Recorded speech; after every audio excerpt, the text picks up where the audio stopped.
Okay, so let's talk about how to access and edit patients' demographics. So let's say a patient is coming in for their first visit, and you want to make sure that their health history has been entered and received, and you want to take a look at the information on that. So first thing you're going to want to do is find the patient. So let's say that we're working with a sample patient, and he is Tim Tebow. And Tim Tebow has entered his health history online, and you want to take a look at it and make sure you got it. So we searched for his name, and here's Tim Tebow, and you can now click any of the chart tabs just to pull him up.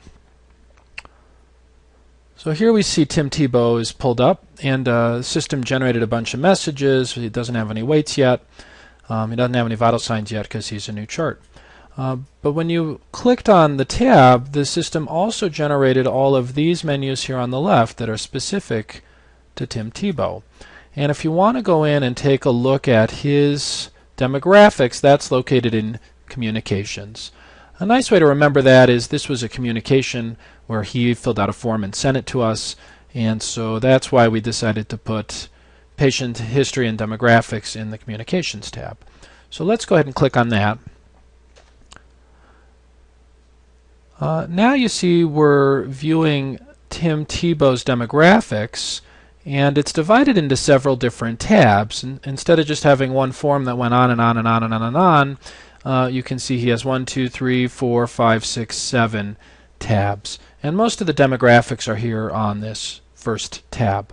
So if you take a look, here's the field name and what the value he entered was. You can see he's Tim Tebow. Reviewed by would be a spot where the doctor or medical provider puts their name and digitally signs off that they've reviewed this information. His date of birth. Active is a tracking field that we use, so we know if this is a chart of a patient that's currently working with us, so patients can be active or inactive. Looking down, the CNC patient chart generates an ID for the patient. And below that you see the general types of demographics fields. It's a male, his phone numbers, and so on and so forth. So when you pull up a chart, what you might want to do is go through and click Edit. Edit will pull up his history in a format where now you could make changes if you want to.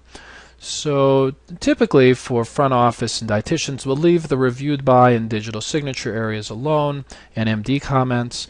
But the rest of this can certainly be changed. So for example, if there's a typo in the email, or the street address is wrong, or the city or the zip is wrong.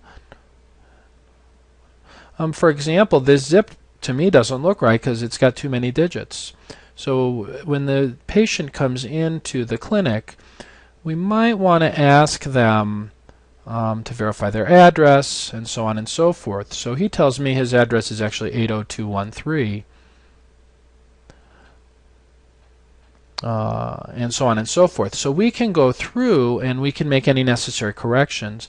Now, it's very important that we have an accurate contact information for the primary care doctor.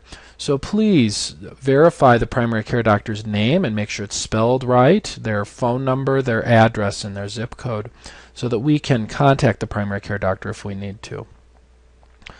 Most of the rest of these fields will be for Dr. Lazarus, Heather, and the dietitians. So when you're all done and you've looked over the health history, you can click Edit at the bottom, and it'll save any changes that you've made. When you're all done with that, you can go back to Patient Search, and we're back where we started.